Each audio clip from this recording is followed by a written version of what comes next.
Welcome back to another tantalizing edition of the Nine Questions. I am honored to have a very close friend of mine. We were talking off camera. I've known her about half my life, so that kind of I don't know if that dates me or her, whatever. And let me introduce you to Manbo Sky, who is a full-time spiritual advisor. She's a Reiki master teacher. Jinshin Jitsu Energy. Did I say that halfway It's right? Jinshin Jitsu, energy harmonizer. Gotcha. Sequin portrait artist, and if you haven't seen some of her work, what are you doing with your life? You really, I mean, it's just amazing the art that she comes up with. Manbo Asagwe. Esagwe, and we're going to talk more about that because I don't speak English, so I unpack that a little bit. We'll talk about that in just a second. Author, host of Be Your Soul podcast. Some of your recent projects include the Little Energies Children's Chakra Aligned Oracle deck, becoming trained in that art of harmonizing a life energy. And we can find out more from her from tarotbysky.com. And I have everything down in the show notes, so you don't have to worry about writing all that stuff down. All right, so let's just jump into it. And what is, all right, so I looked up Manbo Aswage. Say that Asagwe. again. Okay. Asagwe. Manbo is priestess, Mm-hmm. right? All right, so I got that. I looked that up. And then I looked up the other word, and it's like dancer. Well, That technically, there are help me out with that. levels. Yeah. Basically, let's start with like the nuts and bolts of it. It's a title in Voodoo that is used to show the levels of initiation.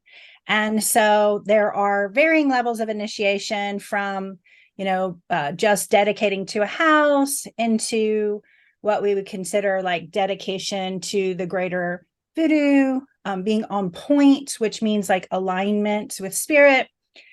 And then asagwe means that you make a dedication to the greater community. So you're not only working with spirit or only dedicating to a house or only making a commitment like, baptism to a particular belief, but then you're also taking on that responsibility to be able to hold ceremony, to be able to counsel people, to be able to work with greater spirits in ways that allow you to truly become connected to the sum of things. So spirit, community, self in a really kind of straight line sort of way. So it would be compared to high priestess. Gotcha. Okay. Now, most of us have little knowledge of voodoo, right? And most of it is probably incorrect, or maybe a different version than what it is. Unskillful. The half of me that likes Buddhist beliefs would call it unskillful belief. Oh, okay. I like that. So it's non-judgmental, which just I mean, it's not like this is, where we live, right? Right. Deep, kind of south, not deep south, but south. How in the world did you get started with this? Well, because I mean, it's not like you don't run down to Barnes and Noble and pick up a book on voodoo and go, okay, I'm good. Yeah. Right? Oh, that's really where what I want to do. Let me jump right into this practice that is really difficult to know and understand and try to find out the intricacies of it. So that's an interesting story, and I'll try and condense it to the Cliff Notes version. But technically, where we met, part of us being able to meet at Cups had to do with the story of me finding voodoo.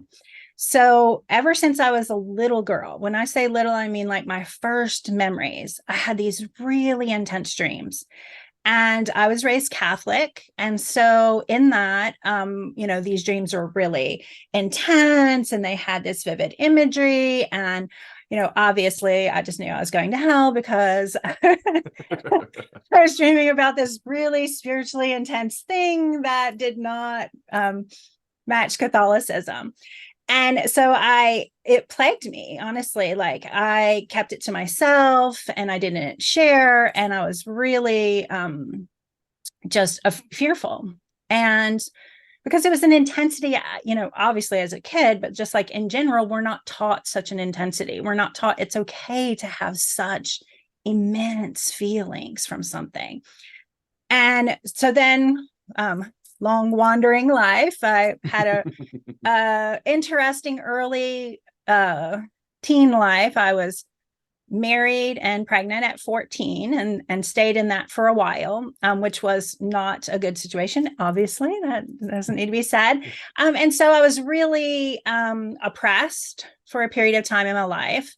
And then when I became free from that situation, I began seeking because the dreams came back tenfold. And while I had them my whole entire life, at the moment I hit freedom, it was like, there they were again, so strong.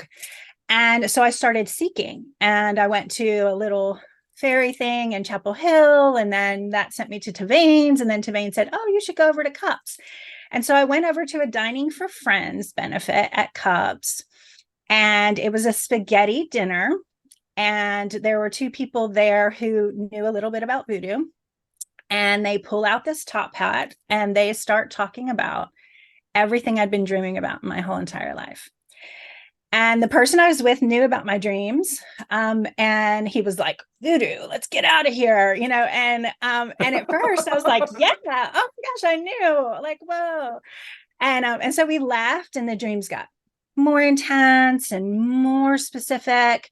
And so I decided to go back to one of the persons who had been putting on the event. And I said, what do I need to know? I can't ignore this. It's not ignoring me, and I'm not going to ignore it. And I was a medical device salesperson at the time and traveling from convention to convention. And at the beginning of the year had my pick. And so I had picked New Orleans in November. And that was July, I think. And then I talked to that person in like mid-August, September. And they were like, I said, I'm going to New Orleans. What's one thing I need to know? And she pulls out this book and she shows it to me. And she said, Sally Ann Glassman. And she's the author of Voodoo Visions and the deck. And she said, if you find her, you'll find all you need to know, like some mystery quest. And I'm going to date us all. So that was like 2000. And so it wasn't like I could type into the internet, like New Orleans. Yeah, we didn't have that back then. No, really. no. Like it was a real healer's quest where I was like, oh my gosh, how do I find this lady? Like, do I just walk along the streets and go, Sally Ann Glassman? Sally Ann Glassman? Where she is? Like, where is Sally Ann Glassman? And so I just did use what the little skeletal system of the web was then, and just started writing emails to anybody who had interviewed her or had done anything. And finally, somebody wrote me back and just gave me all her information, which was crazy. And so I write her and I write this whole big long story that I just told all of you in way more detail. And I'm like, what do I do? And she's like, oh, you should, like 3 sentences, you should come to a ceremony, like blah, blah, blah. And then I'm like, yes. And then like 2 days later, I was like, wait, like, what does that even mean? What did I just do? Like, and then in my head, of course, I'm like, it's going to be like, come to a real New Orleans voodoo ceremony, $50, like, and I thought it was going to be something like that. So I wrote her back and I was like, I'm sorry. I'm like, other than these dreams, and I just bought your book, like, I have no idea what you're talking about. And then she explained a little more, but here's the little period on the end of the sentence of the story. November, the Loa, the Voodoo Loa, which is like a deity, similar to a deity, not quite, but then I'd been dreaming about my whole entire life, is celebrated in November. And that was the ceremony that I got invited to. That just happened to be the weekend that I was in New Orleans. And so from there on, I could not deny, there's no questioning, this is where I was meant to be. When I stepped in the ceremony, it was like home.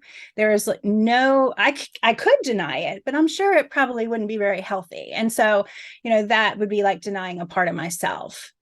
And so really from that moment forward, I just knew whatever it took that I was going to connect. I mean, it's just like, for I think for any practice, when you know. Right. I mean, you can kind of search and piddle and whatever, but when it kind of boom, when you Right. you know. And it's an honoring of the self that I think that had to happen within me in that period of time, because I wasn't ready before that. Like I probably, if I would have gotten this information a moment earlier in my life, I would have let other people and fear stop me from continuing to explore. But that moment gave me the ability to be able to dive in. And that's, if I had to, if people ask me what's one thing that you need, while you're seeking, it's like dream bravely, and allow yourself to feel your way through. Yeah. So can you talk a little bit about voodoo? Mm-hmm. Sure. Because my experience, I mean, I know you, so I'm, I know you, so I know, Mm-hmm. I don't know anything about really other than James Bond, right? Mm-hmm. That'll date me, right? Good Night in the Garden of, Good and Evil, right? Because we Mm-hmm. got a little there, so there's not a lot of warm fuzzy, I'm gonna say, Right. with it. And I know you, so I know better, but I don't Mm-hmm. know anything about it. So can you give a brief synopsis of maybe what it is? Sure. So, the reason why, we'll just start with the honest truth that's hard to swallow. The reason why it's vilified is for control.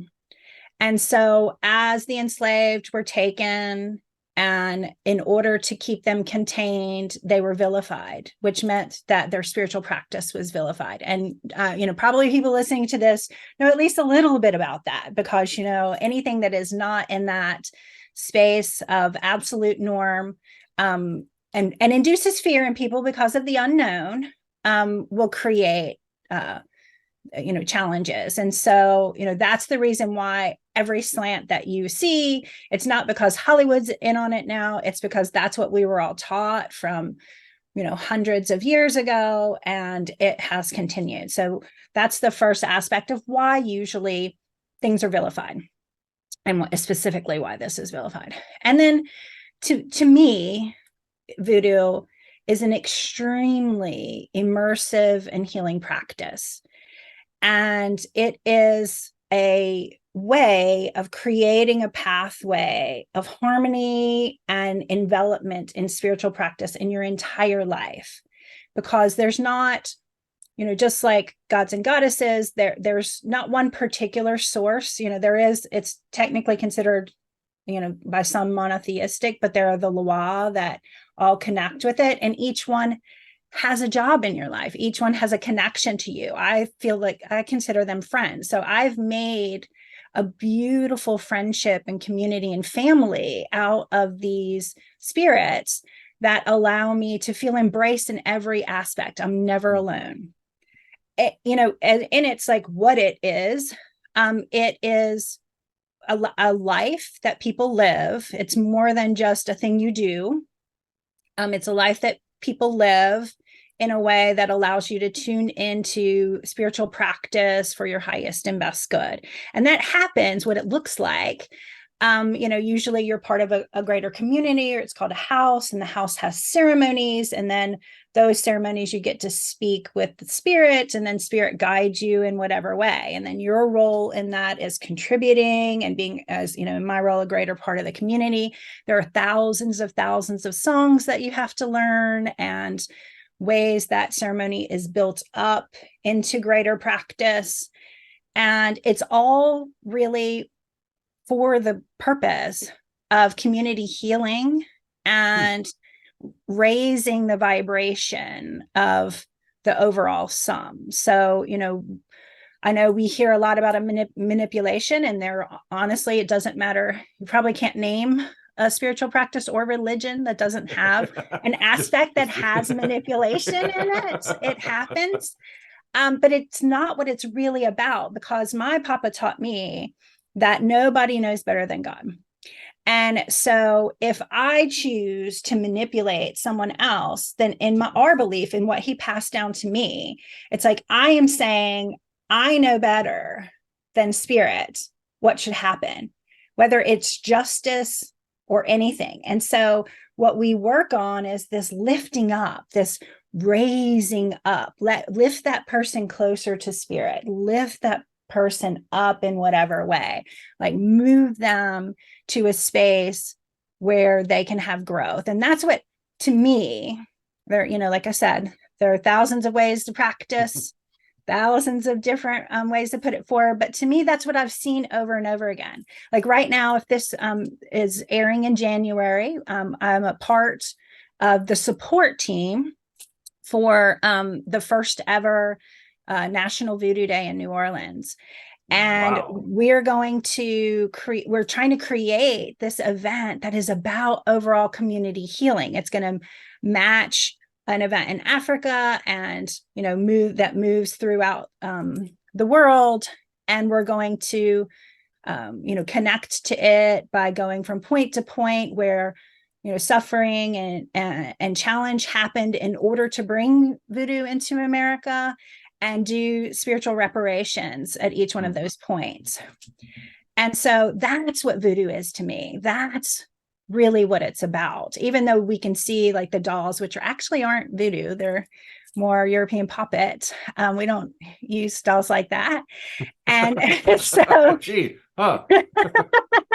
so, like there's that sort of, that misconception and unskillfulness and understanding. But to me, that's what voodoo is. Voodoo is about the grander healing of humanity.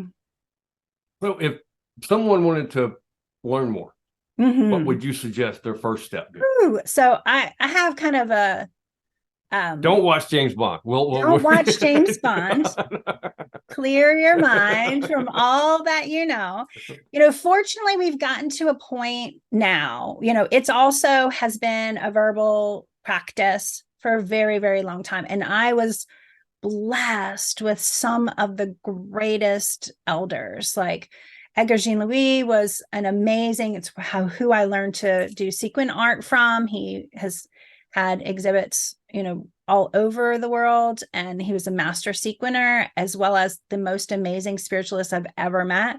And then Sally Ann Glassman, who is just the most intense and beautiful energy and just a beautiful guide. And so, I had that in my life and was taken to that. But at that point, like we said, there weren't a lot of books. There weren't a lot of, internet sources. I like to steer people away from the internet at first because you'll find a lot of small bites, but you don't want to learn about voodoo in memes. Like you don't want that small bite. You want to immerse yourself and see what it feels like, because it's like deep diving in the sea, so if you're claustrophobic, you wouldn't think deep diving in the sea would be a problem, but it is. And so, the immensity of it feels really compressing sometimes. And so I always have a book list that I suggest to people to kind of just feel your way through. And some will be a little more technical, some are a little more story, and you just kind of see what that feels like as you're reading through. And I'm a big, as an author, as you are, I'm a big fan of touching something constantly. And that's, what voodoo is about a, minute to minute practice, not even daily practice. And so when we read something, not only are we gaining knowledge and information, but we're actually touching the energy of it. And if we touch the energy of it every day, over and over again, then we begin to understand, does that match with how I feel? Or does it feel opposing to how I feel? Does it feel like I am being immersed and enveloped and wrapped in a warm blanket of it? Or is it feeling kind of like, well, that's interesting, but not mine?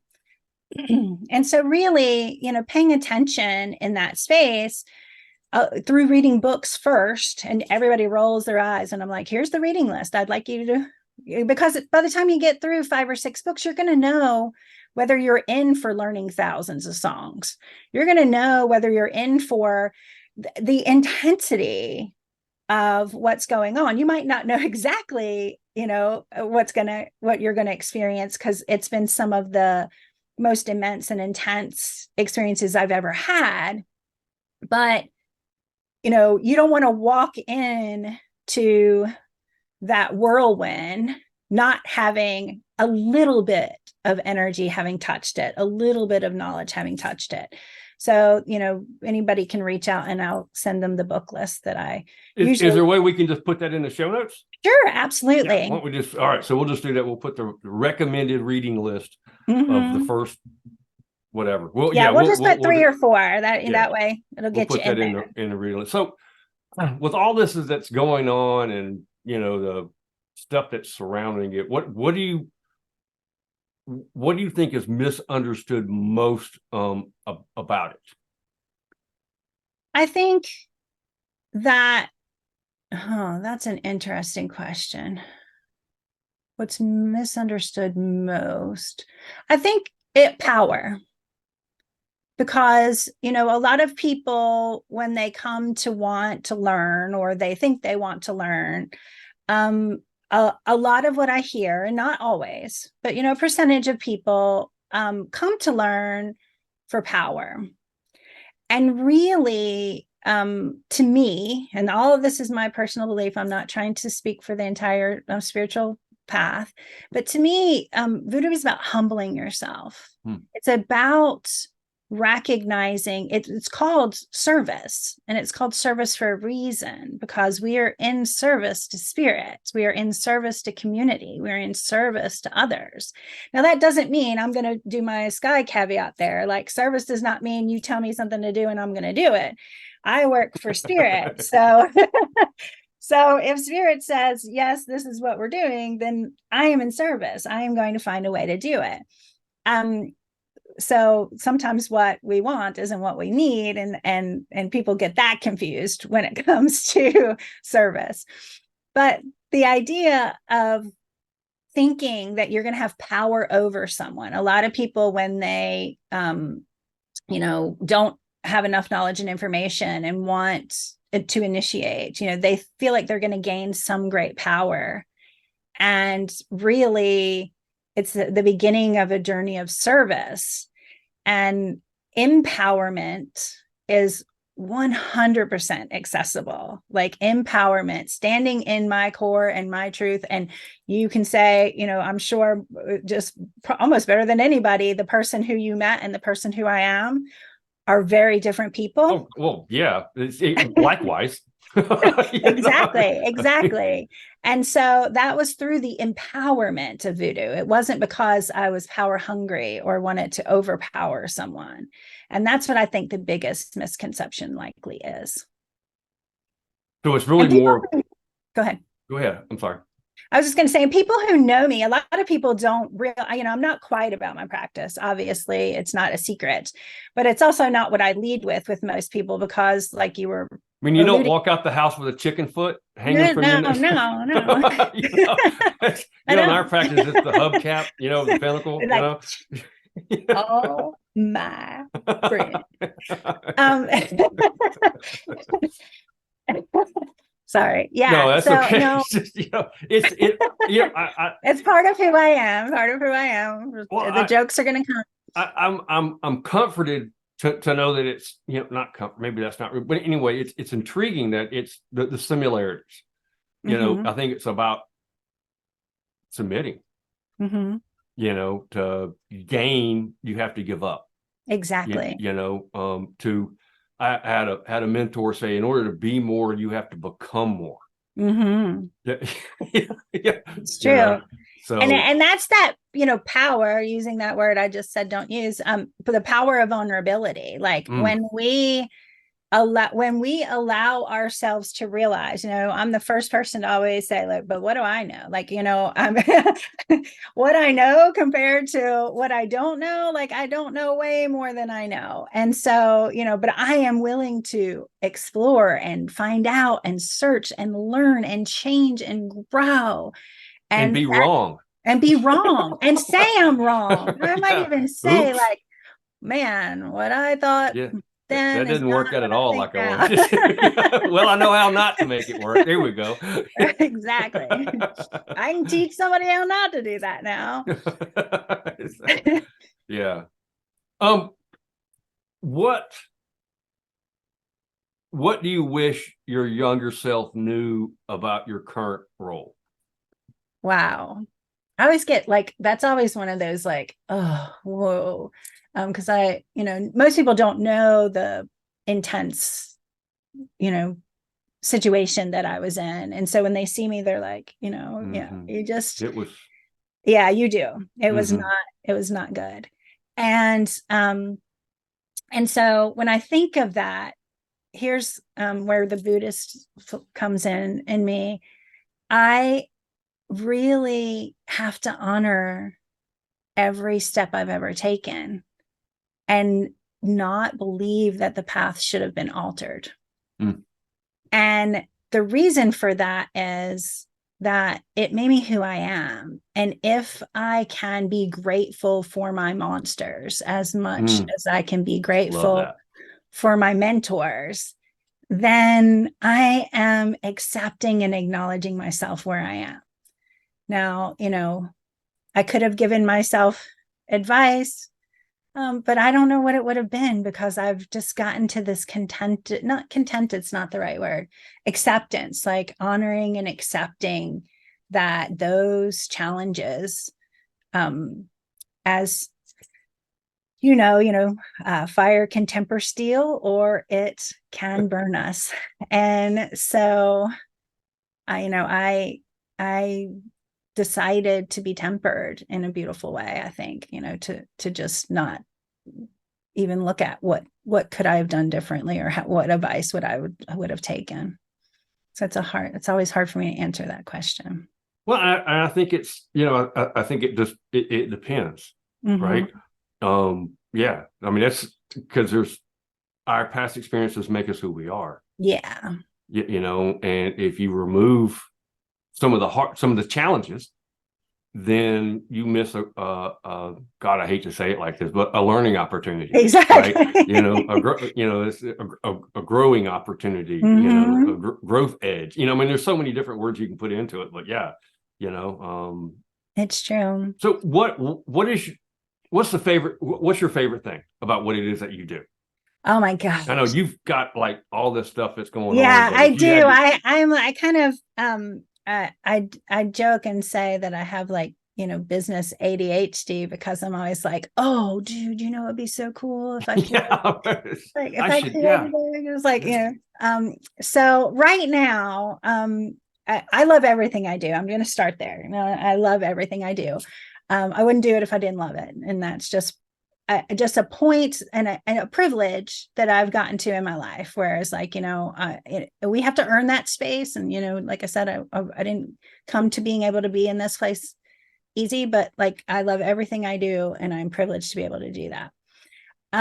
But right now I'm really in love with the little energies deck and the little energies deck. So I'm going to Yeah, tell. we're going to talk about that because So, I want to unpack both of those because you've got your other Oracle deck too. right. I That this do. Yeah. so that I'm assuming I haven't seen the little one. I've seen the the Yeah. normal anyway. So So, can you kind of unpack that a little bit? And I'll put a yeah. link So, down in the so show notes too.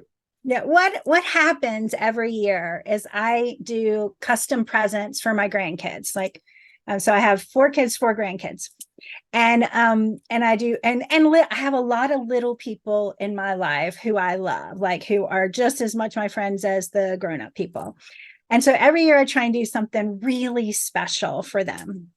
And I had this idea for this kids deck.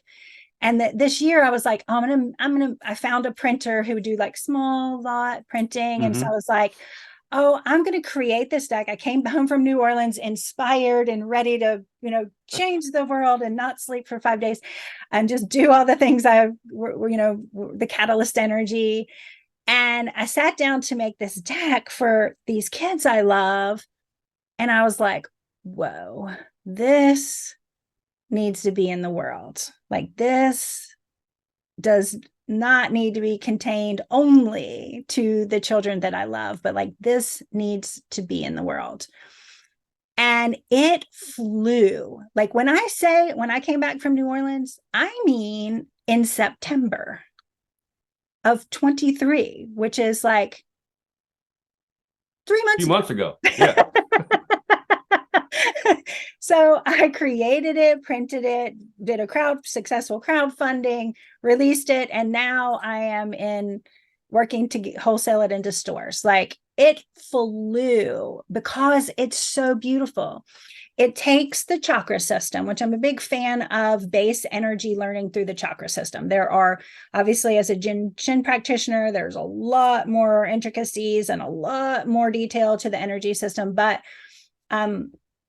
the chakras are really great opening space for people to know and understand and be able to touch it, feel it, know it in their body. So I teach from the chakras often. And I take the chakra system and then I take the mind, body, and energy, and I associate to that chakra, like in your body, what is something you can do for your root chakra that will ground you. And so you pull a card, you pull a card just like an oracle deck. If you pull the root chakra body card, it's going to say, go outside and put your feet in the grass and ground to the earth or touch a plant. And if you pull a mind, it's going to be a mantra. So, you pull a green heart chakra card for your mind, it's going to say, I am loved. I am embraced by love.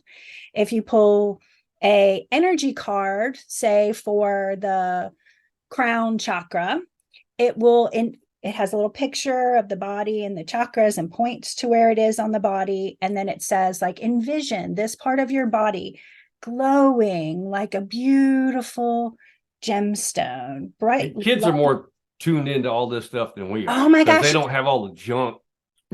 Exactly. The layers of they don't have all the education. Right. all the layers of things. And it's really simple little things that they can do. And what it's doing is supporting their awareness and their understanding that this is a part of them. What we do when we grow is that idea that we're, like, well, yeah. I feel an intuition in my heart. I feel I should do that thing, but my logic says I have to do this thing. And so we discount, defer. And so this is giving them permission to just be what they are without having to layer over it over and over again. They don't have to unlearn what they learned in order to get back to this, if we can support them now. And I coupled it with a little book that I wrote. And, every time I'm a little hesitant, but I can't change it. It's called Sky Chakra and Her Energy Family. And it's what I made for the kids last year. And all the little people in it are my grandkids and my kid friends. Nice. And so I went ahead and published it self-published with the cards. So that way you can have the supplemental support, and it has a lot of information. And honestly, like, a bunch of adults have been like, man, I need this book. So it's cute. It's, those two things are my favorite right now, because I feel like, when people come to me for my tarot or for energy healing, they're usually like layered, with all the things they have to unlearn, and, getting them back to that authentic self, more than they're not their authentic self, because usually we're our unauthentic self more than we're our authentic self, and reversing that is like my life's work. And what more beautiful way to do it than catch it before it starts? Yeah, no doubt. Now, one more thing that you do, and I want you to talk about, because I think it's just really unusual, Love Church. Oh, yeah. Talk about that briefly. So Love Church is over 10 years old. We had our 10-year anniversary in June. I know, like, right now it's a private group on Facebook, so you can request, just search for Love Church with Sky Bradshaw, and I just put my name on it, so it's the right one, because there are a couple pages out there.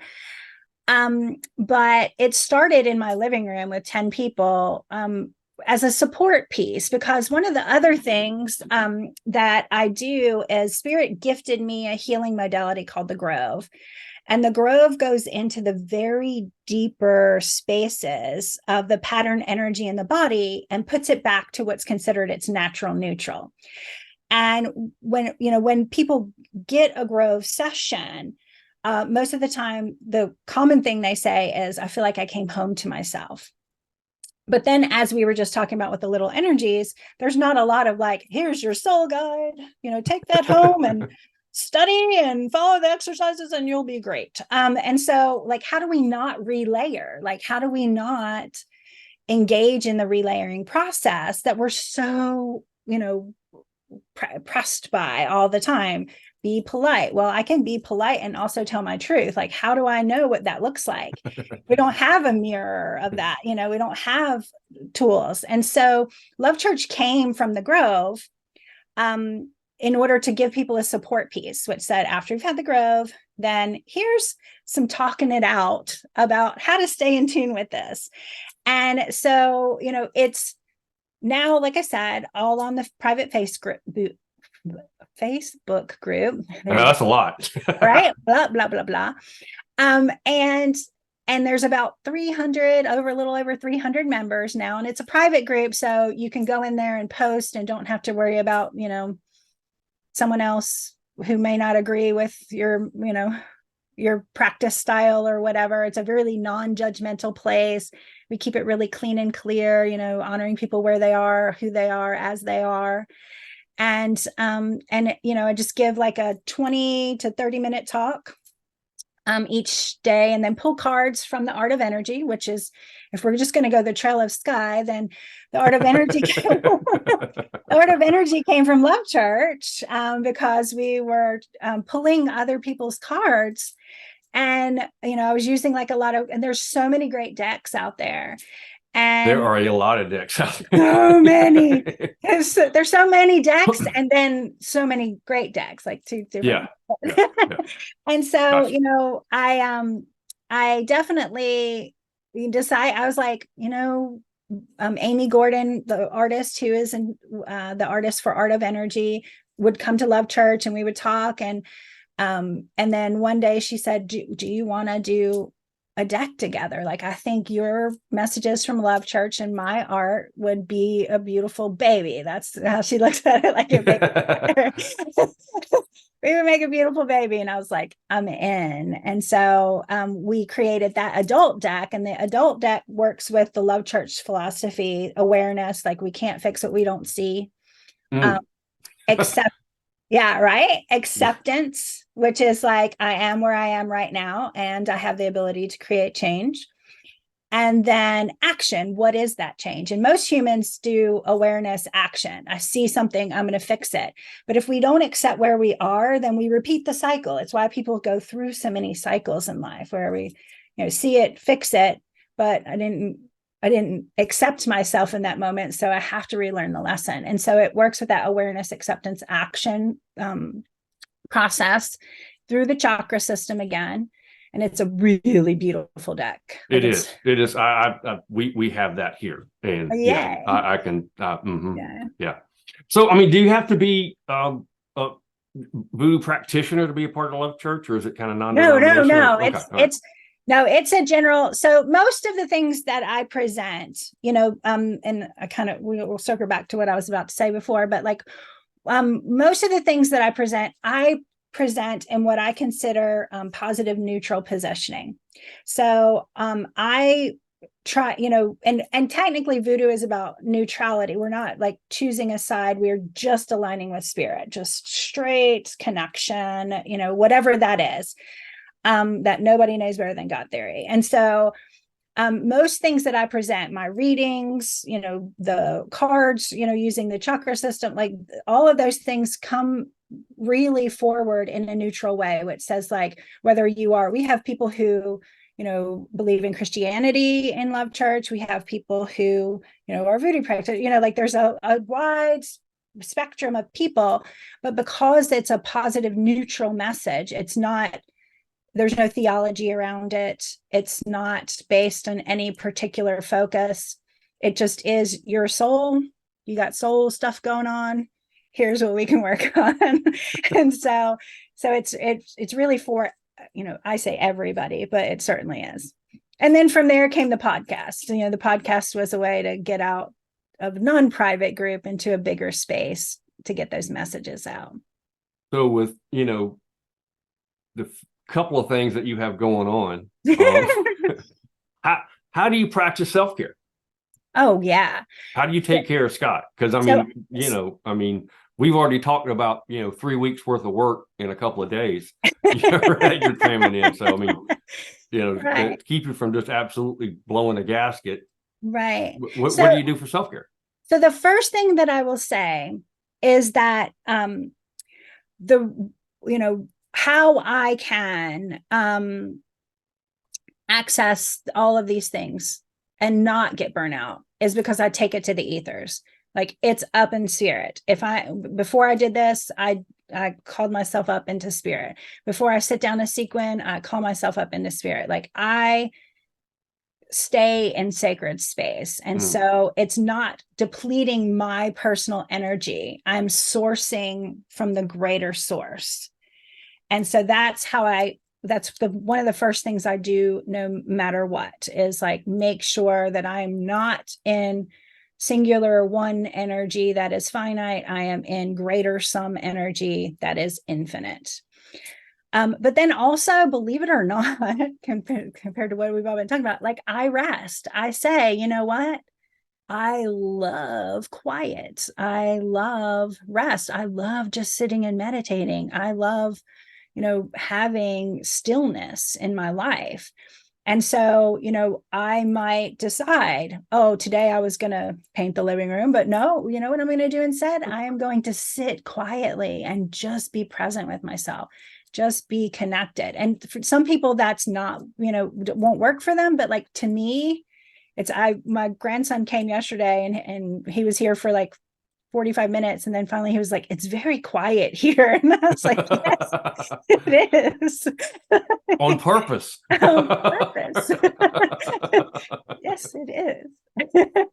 And so, like, that's just one thing. I love music just as much as I love quiet, but there's a time for music. There's a time for quiet for me.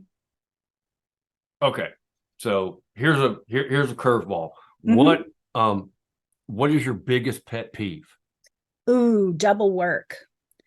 I cannot stand doing double work. I can say it just like that. Boom, double work. Yep. Because I work in a lot of committees and on a lot of teams, and there's a lot of behind the scenes things that I do to support other organizations and other things. And like, my biggest pet peeve is double work. I don't want to do something that somebody already else did. Yeah, I said that right. I don't want to, when I was in medical device, one of the like examples would be like, I would come up with these ideas and make these giant spreadsheets and like, do a lot of logging so we could determine things. And I would take it to my boss and he would be like, that is really great. Do you know what? Can you add these 2 columns of information? And I'm like, it means you go back to the beginning of the work and do the whole thing over again. And so, I cannot, pet peeve is double work. Like, let's just get it done once. It doesn't have to be right. It has to be good enough.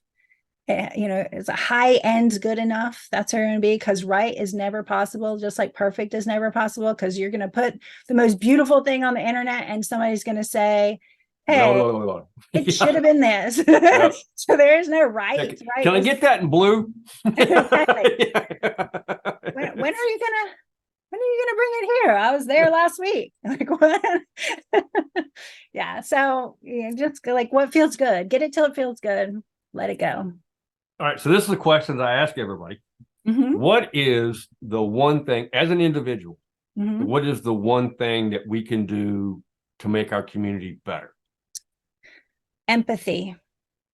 Empathy is very important. And that is a big, broad umbrella of a lot of things. So empathetic listening.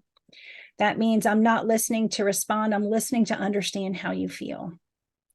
Empathy and understanding that even if somebody, looks very, very wrong to you in what they're saying, there's likely something behind why they have that belief.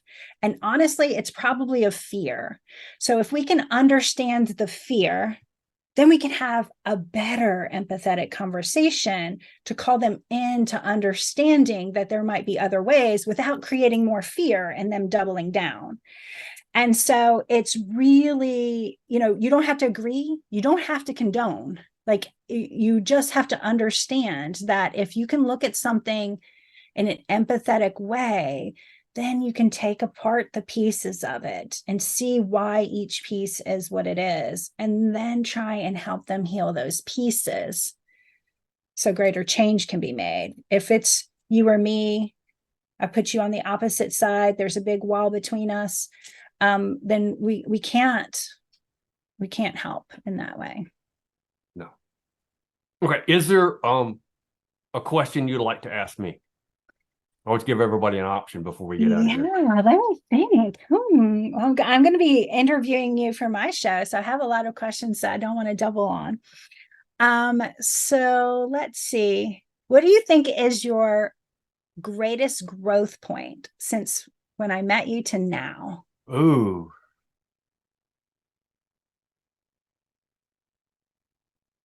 I think my greatest growth point was probably about 6 years ago now, when I became a priest of the Morrigan. Because up until that point, I was real happy with, just I played with everybody, but because of that, I think I did that on purpose, because when I didn't have a direction, I didn't have to go a direction, so I could just stay. I'm good. I'm good. I don't know. Appreciate it. Thanks for coming out. But I'm good. So I think that has been my spiritually probably my biggest growth, and it kind of came to the point to where I really got kind of plugged in. I don't know if that's the right word I want to use, because I've kind of always kind of been there. And I've had some really intense work, and I've done some really cool stuff, and I've worked with some, been a part of some amazing things. But I think individually, you talk about the behind the scenes thing. Yeah, she's ripped off every scab that I have, right? And created some I didn't know I needed. if that makes sense. Oh yeah. Because where I am physically, it has completely altered my life again.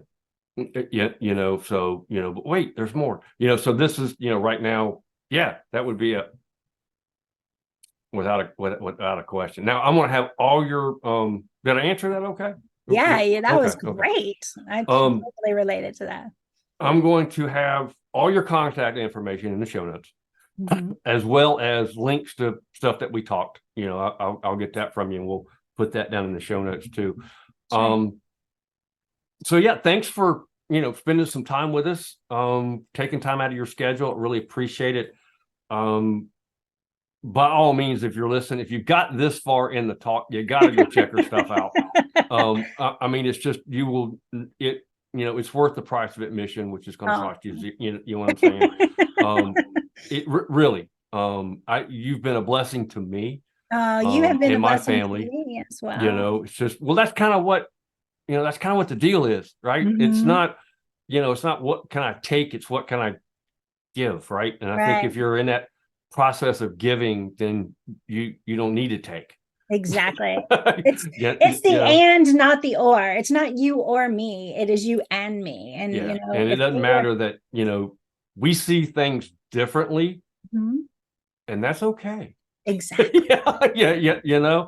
I still love you, and I know you love me. Absolutely. And we don't have to believe the same way to not believe the same way. Exactly. The more things change, the more they stay the same, right? Something like that. So yeah, once again, I appreciate everything, and I'm so grateful you. for you and everyone who's listening, and I'm so honored to be here. Bye, y'all.